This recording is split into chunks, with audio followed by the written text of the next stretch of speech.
আজি মই বনাবলৈ গৈ আছোঁ পালেং শাকেৰে ৰৌ মাছ। হেল্ল' এভৰিৱান, নমস্কাৰ, খুলুমবাই। মাছখিনি পৰিষ্কাৰকৈ ধুই লৈ নিমখ হালধি লগাই ল'লোঁ আৰু কেৰাহীটো গৰম হোৱাৰ পিছত তেল দি মাছ কেইডোখৰ এডোখৰকৈ দি ধুনীয়াকৈ ফ্ৰাই কৰি ল'লোঁ। এয়া মাছখিনি মৰিতিয়া ফ্ৰাই কৰি লোৱা হৈ গৈছে।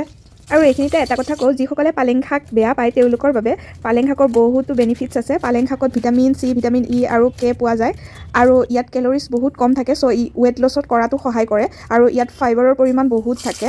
আৰু পালকৰ সেৱনে বহু ধৰণৰ বেমাৰৰ পৰা বচাই ৰাখিব পাৰে, যেনে হাৰ্ট এটেক, ষ্ট্ৰক, কেঞ্চাৰ আৰু পালেং শাকে শৰীৰত তেজৰ পৰিমাণো বঢ়ায়। ত' যিসকলে পালেং শাক খাই বেয়া পায় আজিৰ পৰা ষ্টাৰ্ট কৰি দিয়ক দেই খাবলৈ। আৰু ইয়াৰে দামো কম, বেছি দামো নহয় জানো। মাত্ৰ এইবিধ বনাই খাওঁতে তেলৰ পৰিমাণটো কম কৰি বনাই খাব। আপোনালোকে বইল কৰি খাব পাৰে, জুচ বনাই খাব পাৰে, চাটনি বনাই খাব পাৰে কেঁচাই। মই পিছে আজি আলু, বিলাহী আৰু মাছেৰে জোল বনালোঁ, অসমীয়াৰ জুতি নহয় জানো। পিছে আজি হাজবেণ্ডে মোক মাছ আনি দিছিলে ফুলকবি, আলু আৰু বিলাহীৰে বনাবৰ কাৰণেহে। মই বনাই দিলোঁ পালেং শাকেৰে মাছ।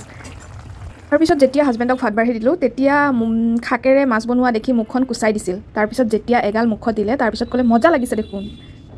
আৰু সেই কথাষাৰ শুনি মোৰো ভাল লাগিল। তাৰপিছত ময়ো ওলাই ল'লোঁ এয়া ভাত খাবৰ কাৰণে। এতিয়া ভাত খাই আছোঁ, দাইদুখ নধৰিব। এয়া মই আচাৰ যি বনাই থৈ দিছিলোঁ ফুলকবি, গাজৰ, মূলাৰ, সেই পিচ কামোৰ মাৰিছোঁ। ইমানে যে বঢ়িয়া টেষ্টি হৈছে আৰু চব্জিখনটো ক'বই নালাগে, বহুত বেছি টেষ্টি হৈছিল। তো আজিলৈ আহিছোঁ গাইজ। ভিডিঅ'টো যদি চাই ভাল লাগিল তেতিয়াহ'লে লাইক আৰু ফ'ল' কৰি দিব। Bye bye.